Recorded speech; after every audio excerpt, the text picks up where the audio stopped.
गंगा बहत निर्मल बद्रीनाथ विश्वम्भरं श्री बद्रीनाथ विश्वम्भरं। शेष सुमिरन करत निश दिन धरत ध्यान महेश्वरं। वेद ब्रह्मा करत स्तुति श्री बद्रीनाथ विश्वम्भरं। शेष सुमिरन करत निश दिन धरत ध्यान महेश्वरं। वेद ब्रह्मा करत स्तुति श्री बद्रीनाथ विश्वम्भरं श्री बद्रीनाथ विश्वम्भरं। शक्ति गौरी गणेश शारद नारद मुनि उच्चारणं। योग ध्यान अपार लीला बद्रीनाथ विश्वम्भरं। शक्ति गौरी गणेश शारद नारद मुनि उच्चारणं।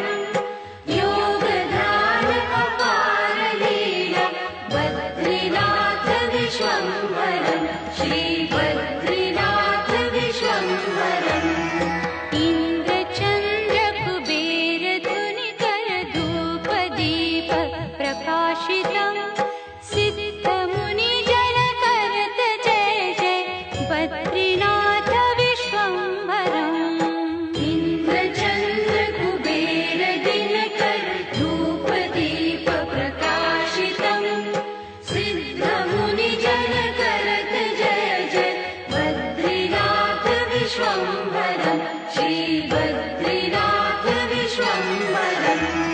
पवन मंद सुगंध शीतल हेम मंदिर शोभितं।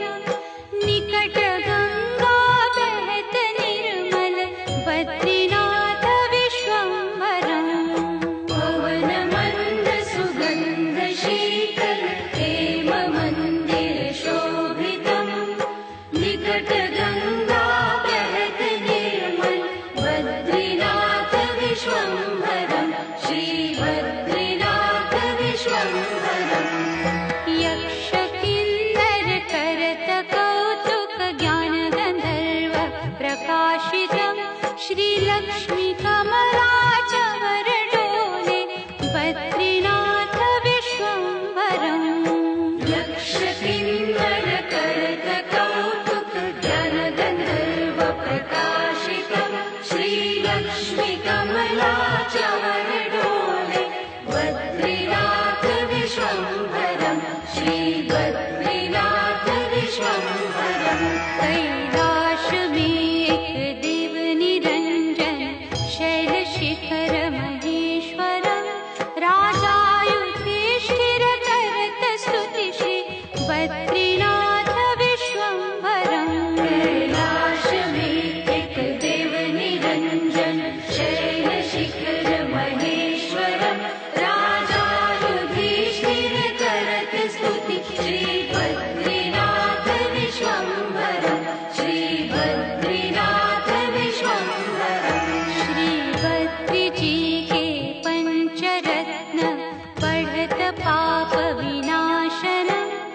कोटि तीर्थ प्रभूत पुण्य प्राप्यते फलदायकम्। श्री बद्री जी के पंचरत्न पढ़त पाप विनाशनं।